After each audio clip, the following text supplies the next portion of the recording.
People, we got really, really exciting news. Coinbase and crypto altogether have found a very, very powerful ally to actually defeat the SEC. Gary Gensler seems pretty screwed. And this one has a lot of impact.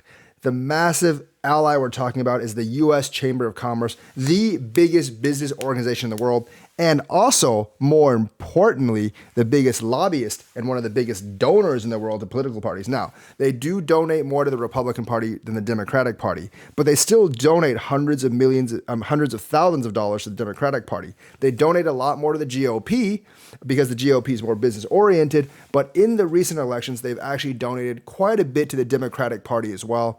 So upsetting them from the Democratic Party may not be such a good idea for the Chamber of Commerce. They are powerful. They have the politicians' ears. And generally, at least they'll make it a split partisan issue.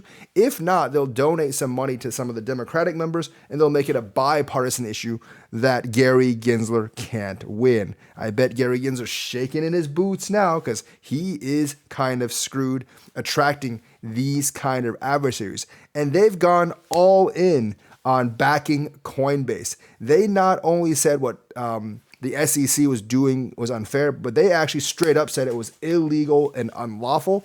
And they basically are opining the judges to rule against the SEC.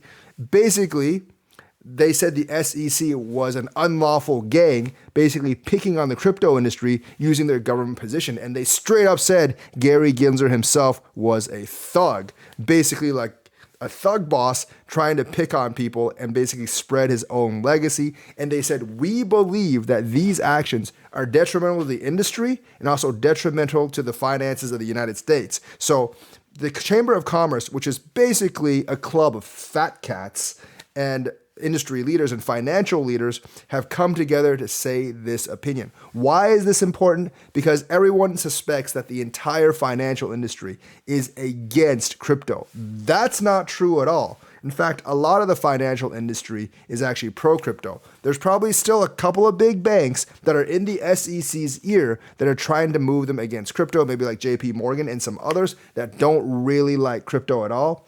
But overall, I think the business world and especially the tech world and also the finance world, including BlackRock, Fidelity, and others, are actually more pro-crypto than anti-crypto. And I think the Chamber of Commerce kind of speaks for that business segment because that's what they're formatted from.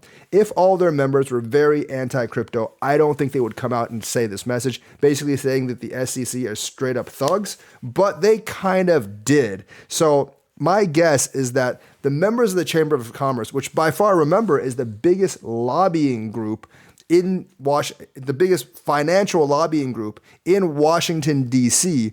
They have expensive $185 million a year and somehow an income of $184 million a year. I'm not exactly sure how that works, but they have a lot of money to donate to politics. So they're not really ones politicians really want to anger because they can donate a lot of funds to the other side to get those political victories. So Gary Gensler angering these people stepping right behind Coinbase shows that the financial industry isn't really behind the SEC, and it's probably only a couple of banks, big banks, that are really backing the SEC and all this, while the rest of the banks and other financial bigwigs like Fidelity, BlackRock, Goldman Sachs, I don't think they're anti-crypto at all. I think they're all pro-crypto, and they're just waiting for regulations to come down to get in. And that's what the Chamber of Commerce is actually upset at the SEC about. Zero regulations and zero progress on regulations. They actually say it's illegal for the SEC to continue ignoring Coinbase's request. So we gained a powerful new ally that has a lot of pull in DC via the most important thing, money, bribery. They have a lot of money. They can buy a lot of politicians.